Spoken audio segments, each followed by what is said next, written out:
오늘은 부도지 8장입니다. 아주 좀 중요한 내용이니까 잘 들으시고요. 이제 제가 매 월초에는 그 달에 일어나는 천문 현상에 대해서 제가 한 번씩 보여드리고 강의를 시작하도록 그렇게 하겠습니다. 시간 가네. 그래서 6월달부터 9월달까지는 변화가 많아요. 변화가 너무 많아가지고 이게 제가 그냥 보여드리는 걸로 그냥 할 테니까 알아서들 판단을 하시고요. 판단 못해요. 판단까지 해주셔야 돼. 여기서 판단까지 토론까지 해야 돼. 아니 그거는 아주 그래. 피를 물렸어. 말해도 돼. 어디까지 그 하늘보기 설정 창으로 가서 하늘 문화를 일단 이걸로 바꿔야지만이 이해가 잘 가요. 서양으로 바꿔놔야지만 이해가 잘 가요. 그래서 이렇게 하면 이제 별자리가 이렇게 나타납니다. 지금 밤이니까 이렇게 어두워졌어요. 대지가. 밑에도 제가 이렇게 없애버릴게요. 그래서 이제 별자리도 이렇게 하고, 이게 두 개 다 이렇게 놓으면 이거 좀 헷갈리니까 이렇게 줄이면은 이제 우리는 중심이 되는 게 이게 큰 곰을 찾아가면 되거든요. 큰 곰 찾아가서 북극성을 찾으려면 어떻게 해요? 이렇게 해가지고 북극성 요 꼬리별의 여기 지극성 그리고 딱 해서 4배 되는 데 가면 여기 있는 게 이게 북두칠성입니다. 이게 작은 곰자리. 그래서 찾기가 쉽죠. 이렇게 찾기가 쉽죠. 다시 이렇게 가서 태양이 가는 길을 황도라고 얘기했죠. 황도. 그래서 태양이 가는 길에 이렇게 보면 시간을 이렇게 놓고 시간을 이렇게 또 놓고 보면은 이제 태양이 이동하는 게 시간대별로 이렇게 보입니다. 이제 여기 시간이니까 이렇게 따라서 별자리가 움직이죠. 근데 이제 거기에 이렇게 보면은 항상 황도가 지나다니는 곳에 보면 금성, 화성, 수성, 화성 이렇게 따라다녀요. 여기 화성 여기 숨었죠. 화성, 달, 수성, 그 다음에 여기 금성 이렇게 됐죠. 화성하고 수성. 자, 보세요. 이제 6월 5일인데 자 6월 6일, 7일 수성이 계속 쫓아가죠. 누구를?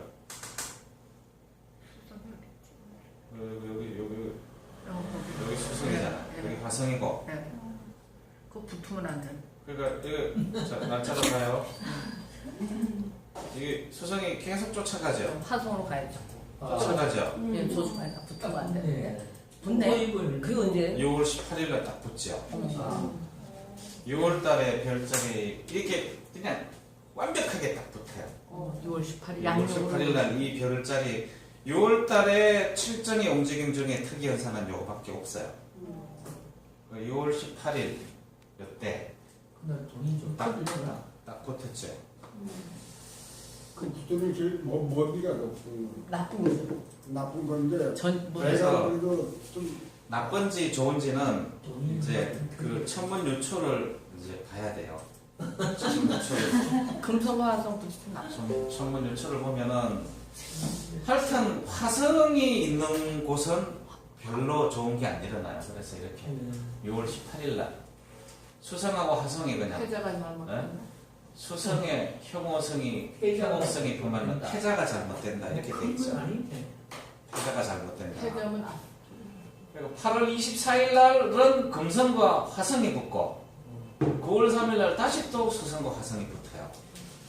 금성과 화성 붙는 건 전쟁이고 수성과 화성은 여기 공실에 이인자가 잘못돼요. 그런데 이제 옛날에는 어린 왕이 등극하는 경우가 많지가 않았거든요.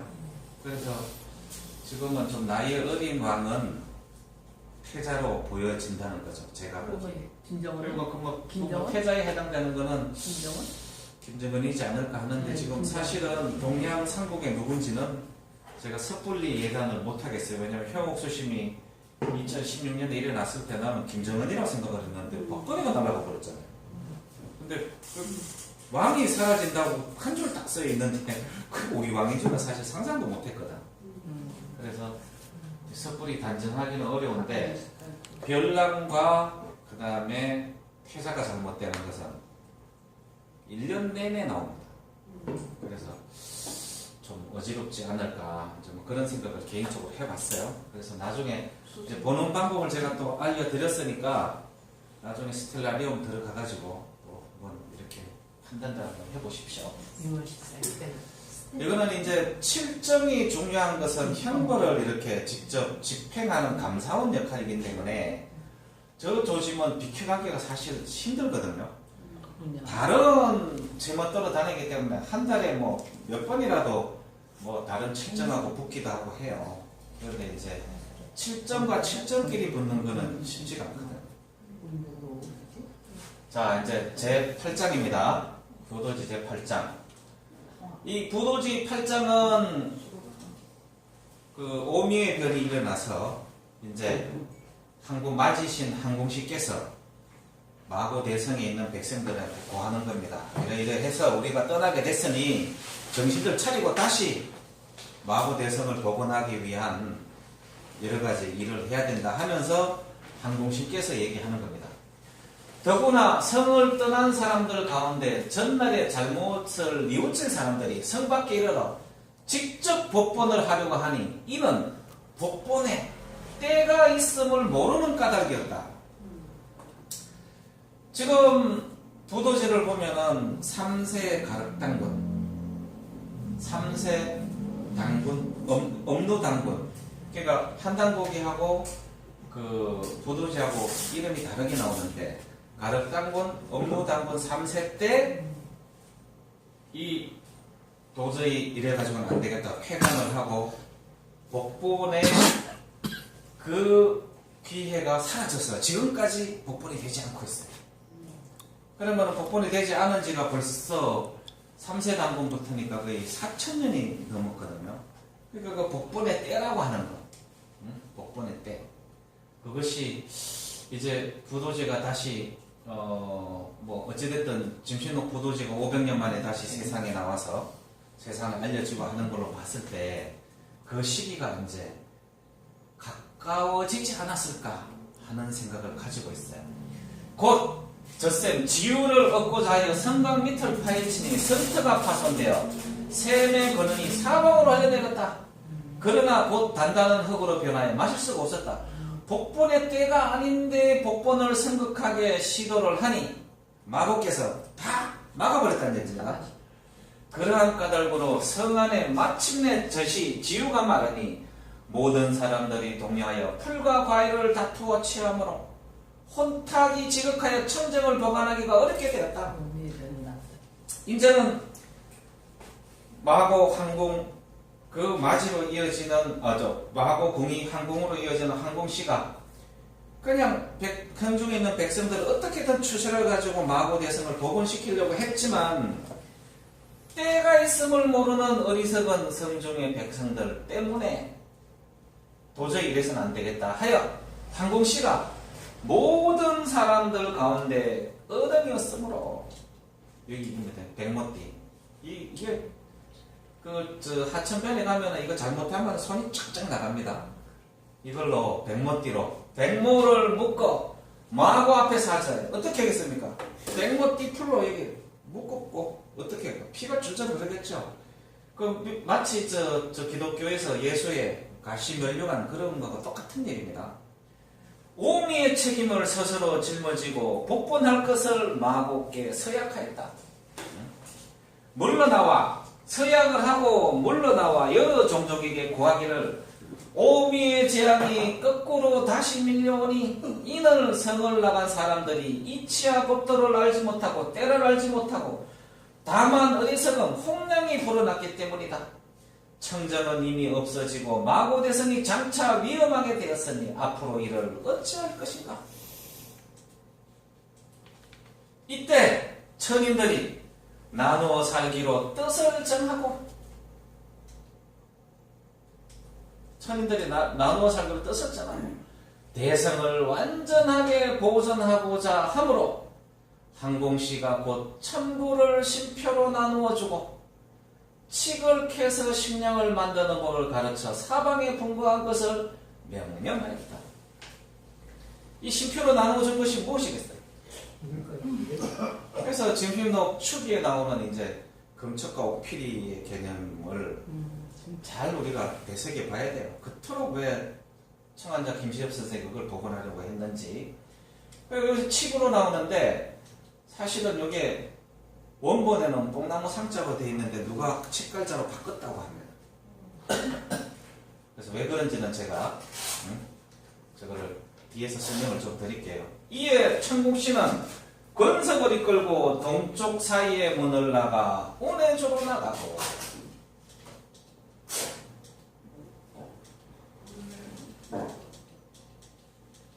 온해주로 나가고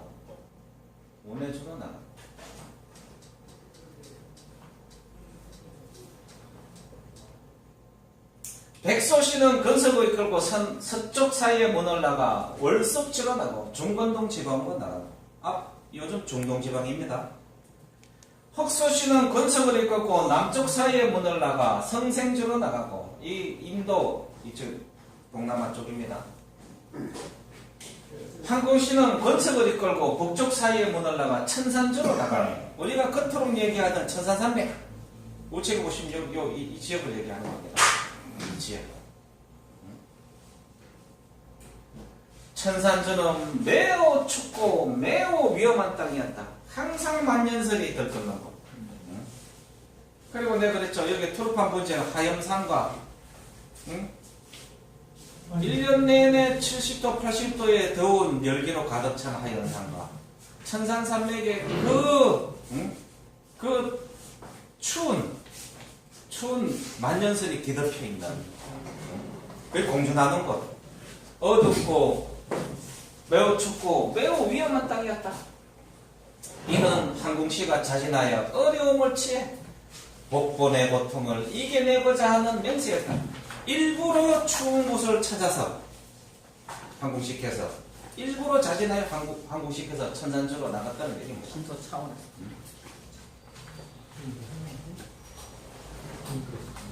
그래서 이게 칙이 아니라 뽕나무 상자로 원래 바뀌었다고 하고요. 이 뽕나무 상자의 상형을 보면은 삼신이 이렇게 땅으로 내려온 그런 상형을 가지고 있습니다.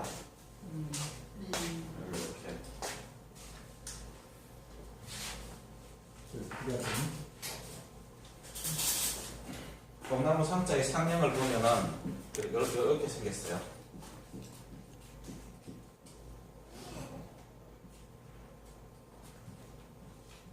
이 뽕나무 상자의 상형이거든요. 삼신이 땅으로 내려온 모습하고 똑같아요. 그래서 이 뽕잎차 효능에 대해서 내가 뭐 여러 번 말씀드렸지만 이 뽕잎차는 신인 할인 사상을 가지고 있는 성계의 수련 집단이 최고의 영약으로 생각하는 나무 잎차입니다. 그래서 우리가 뽕잎차를 지금 먹고 있죠. 보세요. 누에가 먹고 비단실을 뽑아내는 뽕잎은 독성이 없고 매우 순해서 체질과 관계없이 많이 먹어도 해롭지 않고 뽕잎은 특별한 약재가 아니라 채소라 생각하는 적합하다. 실제로 일본에서 뽕잎을 쌈으로 팔고 있고 우리나라에 뽕잎 쌈집이 엄청나게 많이 생겼어요.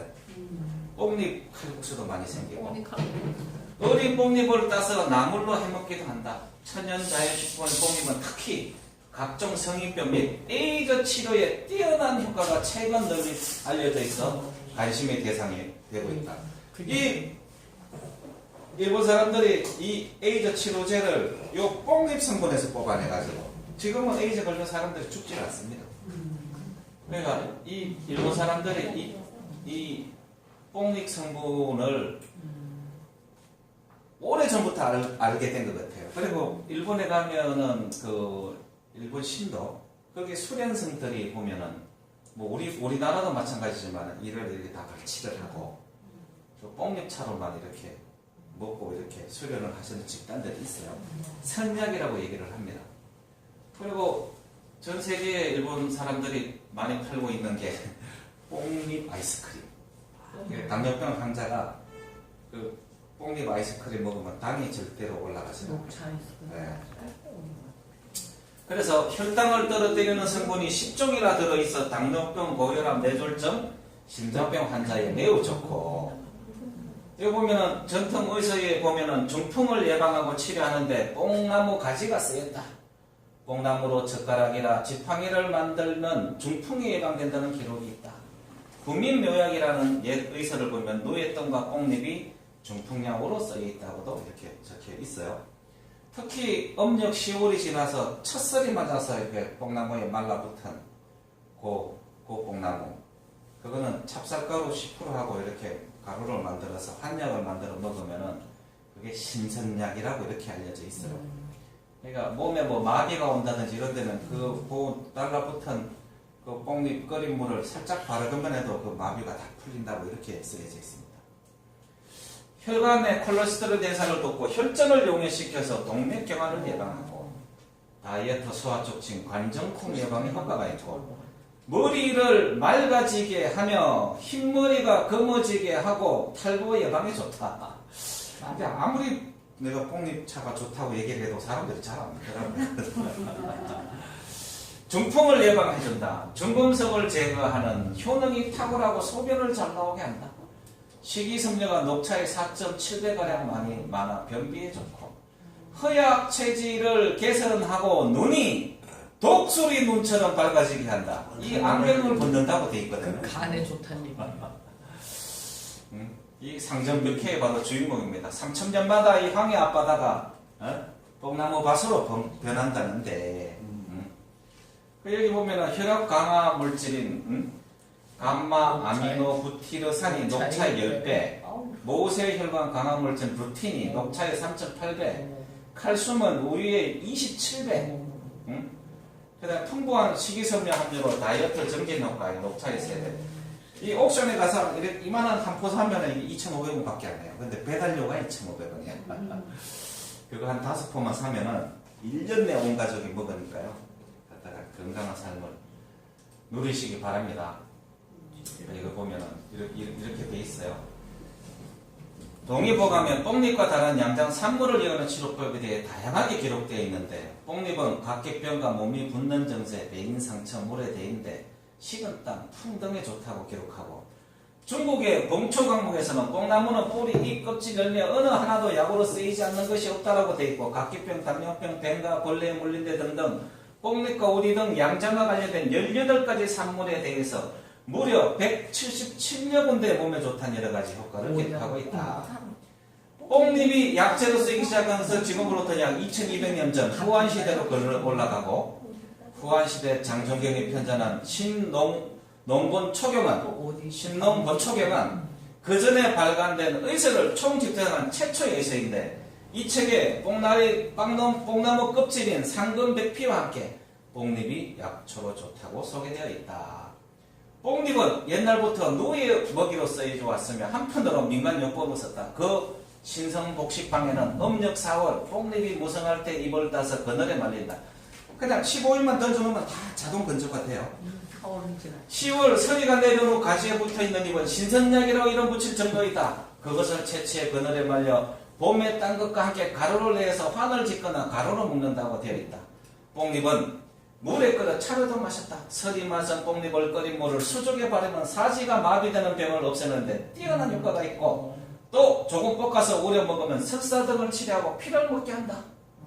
일본에서의 뽕잎차에 대한 역사는 멀리 가마쿠라 시대까지 거슬러 올라가는데, 이때 건강의사에 보면 뽕잎차는 선약 중 제일 기묘한 선약이라고 되어 있다. 실제로 지금 일본 각지에는 뽕잎으로 만든 차를 건강차로 애용하는 사람들이 무지 많이 있다. 근데 우리나라에서는 왜 뽕잎을 못 먹게 되냐? 양장 때문에 그렇습니다. 누에 키우기도 바쁜데 그거를 인간들이 다 먹어버리니까 누에 키울 뽕잎이 부족한 거예요. 산에만 심어야겠네. 그래서 일단 이렇게 평지에 있는 이파리 큰 뽕잎보다 산에 있는 산봉, 가세. 손처럼 생긴 산봉 얇은 게 효는 거의 2배 내지 3배라고 알려져 있어요. 그리고 고려 시대에 백상지라고 있어서 흰 백자의 뽕나무 상자. 고려의 종이는 희귀가 귀하기가 이럴 때 없어서 그 백상지에다가 실크를 입혀가지고, 그러니까 뽕나무 껍질을 찧어가지고 만든 문종이에요. 거기에 실크를 입혀가지고 눈일 부실 정도로, 거기에 먹을 입으면 먹이 번지지를 않고 이 종이로 만든 그릇 만년이 가도 변하지 않는다, 이렇게 쓰여져 있어요. 근데 그 백상지가 지금 제조법이 사라졌죠. 땅나무하고 껍질이, 뽕나무 껍질 꺾어보면 땅나무 껍질하고 똑같아요. 자, 그래서 이렇게 황궁시, 흑소시, 백소시, 천궁시 이렇게 사해로 분파되어 나가는데 그 중심이 바로 여기다. 그러면 황궁시가 천산산맥으로 나왔기 때문에 이 수미산의 위치가 맞다는 게 거꾸로 증명이 돼버리는 거야. 뒤에 나오는 역사가 모조리 다 여기서 일어나요. 황궁시 역사. 그 아드님이신 수인씨, 유인씨 역사까지 이어지는 게 여기서 다 일어나요. 그리고 지금 이 천궁시는 사라졌어요. 근데 요즘 보면은 아바타 하면은 얼굴이 파랗고 귀도 파랗고 나오는 그 인물들이 이게 이 마고 시대에 이 천궁시의 후손들을 모토로 한 거 아닌가 그런 생각도 해봅니다. 근데 사라진 종족 중에 신비스러운 그걸로 나오면 전부 다 저겁니다. 저런 이 푸른 피부에 푸른 피를 흘려. 그래서 모토가 되지 않았어요. 그래서 우리는 마고, 궁이, 황궁시로 천산지로 나가서 12,000년의 역사를 져서 제가 이 그림을 그려놓은 것처럼 이렇게 북두칠성의 모양을 따라서 지금은 이렇게 한반도로 들어와 있다는 얘기입니다. 그 역사가 12,000년. 그거를 부도지가 설명해주고 있는 거예요. 여기서 출발했다는 거예요. 이 근처에 110개의 피라미드가 있다는 게, 요것을 형상화시킨 게 바로 강화도 만이산 참선단입니다. 이거 마고 재단을 저렇게 해놓은 거예요. 그냥 드리도록 하겠습니다. 자, 징신록 추기. 조선 당대 최고의 천재학자였다고 하는 청한자 김시섭 선생이 신라의 충신 박지상 선생이 쓰신 징심록에 나오는 그 징심록 상중하교 15건을 보고 느낀 바를 이렇게 써보신 그 중에 오늘은 제 8장. 위에 기록한 모든 일은 가히 징심록의 유래가 추측하여 알 수 있게 한다.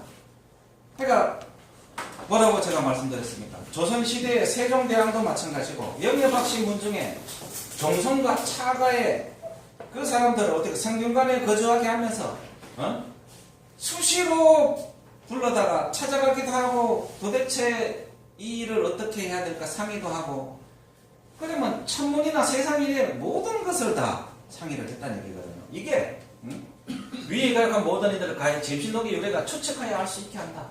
소위 2번이나 이게 후세의 모범이 될 만한 의견을 이렇게 얘기하는 거, 구원, 임금이 신하에게 조언을 구하는 것.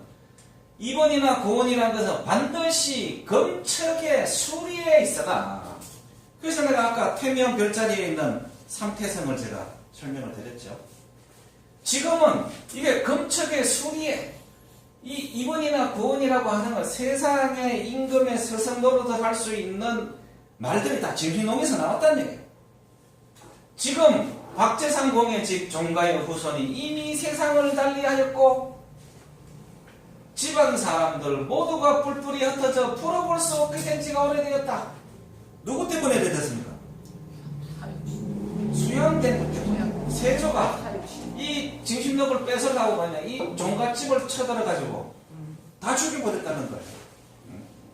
그러므로 지금 아는 사람이 없으니 애석을 따릅니다. 내가 청한자 김시엽 선생이 일찍이 검척지를 읽으니 언제야? 그때 수양대군이 단종을 폐위하고 그 사건이 일어날 때 또 어떻게 저기를 따라 들어가 영해박씨 문중이 황해도 문천으로 들어갈 그 따라 들어가서 질기농을 보게 됐다 그랬잖아요. 그때 검척지를 봤다. 그럼 뭐냐? 검척은 뭐예요? 검으로 된 자를 만드는 방법이 쓰여 있는 책이에요. 수사가 매우 어려워서 알 수가 없었다. 그 수리 공부를 청한적 김실 선생이 어릴 적부터 뭐 천재 학자라고 그러는데 했으면 알았겠죠. 근데 저것을 이해한 사람은 영해 박씨의 문중에 박재산 선생과 그 아드님 박결 선생. 박결 선생이 검척지를 쓴 걸로 돼 있어요. 방한 타령의 주인공. 대저 그 검보는 곧 천부의 법이다. 그것을 검으로 만든 것은 변하지 않게 하기 위한 것이고 자로 제작한 것은 다 같이 오류가 없게 하기 위한 것이었다. 검으로 된 자다. 그런데 삼태성의 모습을 닮았다. 변하지 않고 오류가 없으면 천지의 이치가 다하는 것이니 검척지 중에 소위 일월성신과 검토기수의 근본이 한 가지로 불변의 도에 있다. 이 검자 하나만 있었으면은 그러니까 태양계 운행의 우주 근본을 다 알 수 있었다는 얘기죠. 나는 새와 헤엄치는 물고기와 동물과 식물에 낳고 죽고 성하고 세하는 이치가 다 오류가 없는 법에 매달려 있는 것이 이것이다. 이 검척만 가지고 있으면 우주 근본의 원리를 알 수가 있다. 그래서 이게 기억나시죠?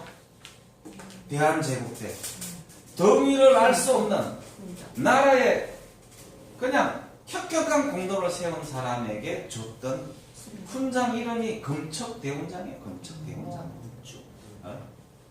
그러니까 이 훈장은 순위가 없다라고 돼 있어요. 그리고 일장 검척대훈 돼 있잖아요. 근데 여기 뭔가 침 같은 걸로 돼 있죠. 뭐 이렇게 지팡이 같은 걸로. 여기 두 개는 또 이렇게 돼 있고. 그러니까 대한제국 때도 정통을 고려로부터 받았기 때문에 뭔가 검척에 대한 비밀을 알고 있었다니까요. 왕가에서. 그러니 검척대훈장. 나중에 기독교가 해방에 들어오면서 이거를 무궁화 대훈장으로 싹 바뀌었는데 프리메이선 목걸이하고 똑같다고 제가 비교해서 보여드렸죠. 십자가도 검척 모양을 한 거예요? 맞습니다. 그죠? 네. 십자가가요? 네. 아. 자, 9장. 그래서 이 얘기를 하면은 청한자 김시현 선생의 시와 그 문학을 연구하는 사람은 많은데 이 얘기만 하면은 그 사람들이 다 도망갑니다. 왜? 걔네 이 얘기 떠들었다가 피해 입을까봐 뒤에서 몰래 이거 다 연구하고 있습니다. 그러므로 검척의 유래가 그 근원이 매우 멀고 그 이치가 매우 깊어 12,000년 전에서부터 내려오던 거다. 그 형상은 삼태성이 늘어선 것과 같으니 삼태성 북두칠성 머리 있는데 그 사이 태면 별자리 그 사이에 이렇게 딱 있습니다. 요게 보면은 이렇게 넣었다가 삼단봉으로 빼고 하는 형태로 되어 있음을 짐작해 볼 수가 있어요.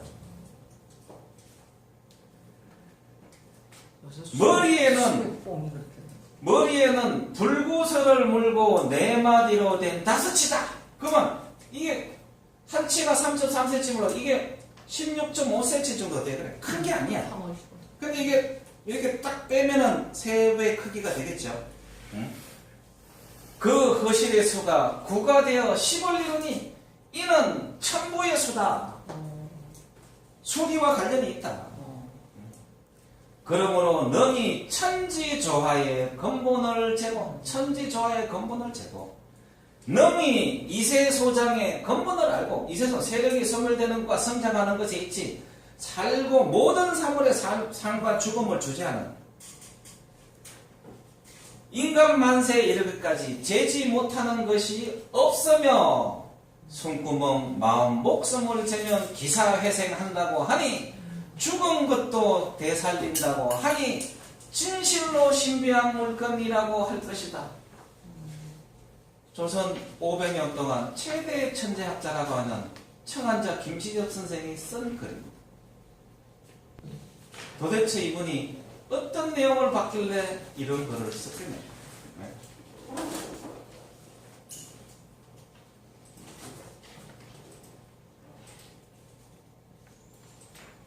자, 그 다음에 10장 11장 역사 기록에 의하면 박혁거세 왕이 미천할 때 신인이면 뭡니까? 하늘에 그냥 북극성이겠죠. 검척을 주면서 이 검척을 가지고 검사발, 이 검부인데 이 검부는 뭐냐면 검부무결이라는 말인데 국세가 검단지까지 경고하여 다른 나라의 모욕이나 침략을 받지 않음을 뜻한다. 자, 검부는 튼튼한 나라를 비유하는 거예요. 바로 잡으라고 말했다고 하고 일설에는 검척과 옥필이가 칠보산에서 나와 혁거세 왕에게 전해졌다고 한다. 그래서 이 칠보산은 중국하고 우리나라에 여러 군데가 있어요. 어딘지는 모르지만 칠보산은 영해의 명산이요. 우리나라의 영해인지 중국의 영해인지는 모르겠지만 또 백두산 아래 명천부에도 칠보산이 있었으니 어느 산인지 알 수가 없다. 칠색보옥의 산의 약칭인 듯하다. 마고께서 마고님의 북극성에 축복받은 땅에서 나는 세 가지 보물. 그 뭡니까? 오엽서실의 잣. 산산. 그 다음에 밑에서 뿌리에서 나오는 산삼. 그 다음에 칠색보옥의 부인. 이렇게 돼 있잖아요. 뽕나무 이파리는 그냥 식량으로 나눠주신 거고. 그래서 칠색보옥을 우리는 그렇게 중요시했어요. 방장방호의 굴에서 칠보의 옥을 캐서 천부를 새겨 그것을 방장이라고 했다고 하는데 부도지에 나오는데 이게 산동성을 얘기하는 겁니다. 제가 이거 보여드릴게요. 함경남도 남부 동안에 위치한 명천에 있는 산이기도 하고 경북 영덕군 영해면에 있는 산이기도 하고 산동성 청도에도 칠보산촌이 있어요. 칠보산이 있어요. 그래서 만약 후자라면 이는 반드시 옛날의 일이라 생각한다. 신라 창시의 근본이 이미 부도 복권에 있었으니 검척의 법이 또한 단군의 세상에 있었음을 알고 있는 것이다. 검척과 옥필이 그래서 뭐 건강 옥첩을 줬다든지 해서 부르태자가 우임금에게 가서 도산에서 치수법을 가르쳐서 황하의 물을 다스리게 했다. 이런 것이 전부 다 이 검척과 옥필이와 관련된 거 아닌가 하는 생각이 듭니다. 이 발해에 보면은 삼신산이 있어요. 발해만에. 원래 배달국 14대 치유한흥에 청구곡이 있던 땅이고 공자가 가서 살고 싶어 있던 땅이기도 하고 이 군자 불사지곡이라 하는데 이거 보이시죠? 여기 등주고 여기 레주만이거든요. 여기 서북도가 있고 여기 지금 현재는 여기 삼산으로 되어 있어요. 신자가 쏙 빠져 있습니다. 그러니까 여기 요 산동성이 옛날에 한무제 요철이 퇴자 때 선진문물을 받으러 간다고 동쪽으로 유람을 왔는데 그때 동방삭의 도움을 받거든요. 동방삭이 여기 사람이고 여기 가면은 거기에는 섬이 있는데 섬의 사람들은 모두 흰 수염에 흰 옷을 입고 모든 새들 짐승도 다 구미호도 그냥 흰색으로 있다. 이런 얘기들이 나와요. 거기 얘기하는 데가 바로 요 삼산이라고 하는 삼신산이라고 요 섬을 얘기하는 겁니다. 서울지구만. 네. 검척의 소재는 검척지에서 밝히지 않았다. 이게 지금 어디에 보관되고 있다는 걸 밝히지 않았다. 누가? 청한자 김시우 선생이 지금 신호 검척지를 읽어보니까 역사 기록에 의하면 박혁거세 왕이 땅속에 묻고 30개의 언덕을 만들어 그것을 감춰버렸다고 했다. 요 가면은 지금 경주 검척리에 가면 고분군이 이렇게 있어요. 후대에 만들어진 겁니다. 있어요. 검척리 제가 가봤어요. 당나라 소정박이 여기 와가지고 검척 찾아다가 이걸 다 파헤쳤답니다. 신라 무열왕 때 당나라 장수 소정방이 백제를 평정한 공으로 당나라 황제의 명령을 빙자하여 이 물건을 찾아내기 위하여 금천원 지역을 파내므로 이 당나라 소정방이 왜 왔냐? 신라가 당나라의 외세 힘을 벌여서 삼국 통일을 한 그 배경에는 실제로 이 물건 때문에 삼국 통일을 했다고 믿은 거예요. 그거보다는 영해박씨 문중에 진심록을 보존했던 종가와 차가의 자문을 구해서 실제로 그 지혜를 얻어가지고 삼국 통일을 한 거죠. 그거는 진심록 초기 저번 시간까지 앞편에서 왜 삼국 통일을 했는지 이유까지 다 설명을 드렸잖아요. 때에 이 금천원을 파내니 소정방이 최씨라는 사람이 몰래 그것을 감추어서 바다를 건너가 땅속에 묻었다가 몇 년 뒤에 다시 가지고 돌아와서 그 스승에게 반환하므로 그 스승이 금강산 바위굴 속 깊이 감춰버렸다고 한다. 통일되면은 찾아야 될 게 진심록하고 저 금강산에 가서 저 금척을 찾아야 돼. 지금 500년밖에 안 됐잖아요. 청원자 김시엽 선생은 500년 전 사람이니까. 일설에 최치라는 사람은 귀단의 두목으로 도둑과 마귀를 높은 산과 바다 가운데 있는 섬으로 몰아내고 금척을 금강산으로 몰래 가지고 들어가서 깊이 감추어버렸다고도 하였으니 이 또한 기설인 것이다. 기이한 전설인 것이다. 옥필이는 이미 땅속에서 나왔으니 금척도 역시 다시 나타날 때가 있을 것이 아닌가. 이 옥필이가 청원자 김시엽 선생님 계실 때 발굴이 됐어요. 500년 전 얘기니까 저한테 물으시면 제가 모르지만 청원자 김시엽 선생은 옥필이가 맞다. 그리고 우리 주필께서 홍주필께서 연해박씨 가문인지 밀양박씨 가문인지 경주이씨 가문인지 옥필이를 가보로 지금 보관하고 있는 게 있어요. 있대요? 네. 그 저번에 사진을 보여주셨어요.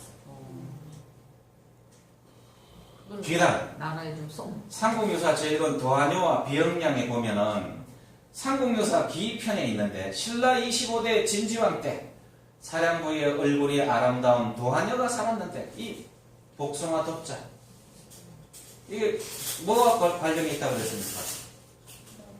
자미원, 마고, 그 다음에 뭐야 무롱도와 뭐 동천 이런 마고 동천 살았는데 임금이 그녀를 탐내었으나 두 남편을 섬길 수 없다고 거절하였다. 왕은 남편이 없으면 승낙하겠냐고 묻자 그런 경우라면 허락하겠다고 하였다.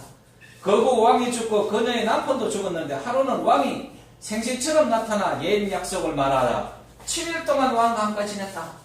도하녀가 잉태하여 아들을 낳자 비형이라고 하였는데 진평왕이 이 소문을 듣고 아이를 데려다 길렀다. 비형량은 자라면서 귀신들과 사귀며 그들의 개수가 되어 왕명으로 하룻밤 사이에 기교를 놓기도 하고 길딸이라는 귀신을 조정에 청거하기도 하였는데 길딸은 충직하게 정사를 돌보았다고 한다.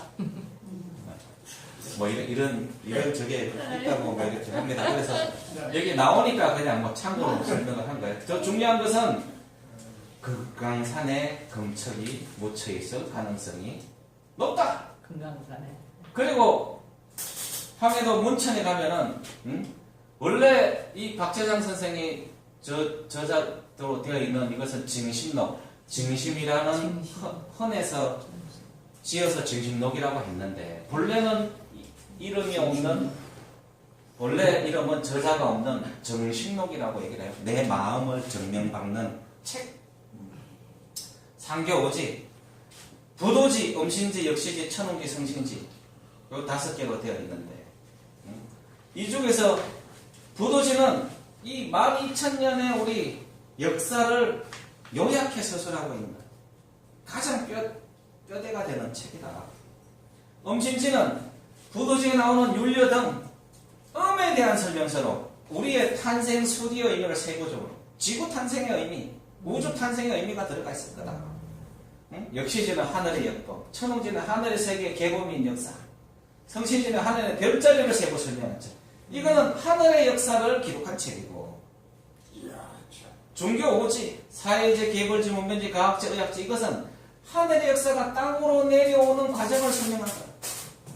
하늘의 역사가 땅에서도 이루어질지니 하늘의 별자리가 땅으로 내려와서 사해에 땅의 이름이 되었다. 똑같잖아요, 별자리 이름은. 그래서 지리에 관하여 세부 설명한 책으로 보이죠. 개불지, 수교재물, 즉 수련 방법에 대해 세부적으로 설명한 건데 내 본성을 회복하여 천성을 회복하는 것이 목표다. 그게 복본이라고 그랬죠. 하늘의 마음으로 돌아가는 것, 마건의 마음으로 돌아가는 것. 물명지, 세상 만물의 이치를 설명한 책. 가학지, 하늘의 소리를 이 땅으로 표현한 방법을 세부적으로 설명한 책. 그래서 공중음악에 율려지악이 가장 중요한 음악이 되어 있다. 거기 하나하나의 음이 하늘에서 실제로 자미형 궁전에서 울려지고 있는 소리인지도 모르겠다. 의학지, 인간의 몸을 하늘로 비추어 원천적 상태로 되돌리는 방법을 자세히 설명한 책.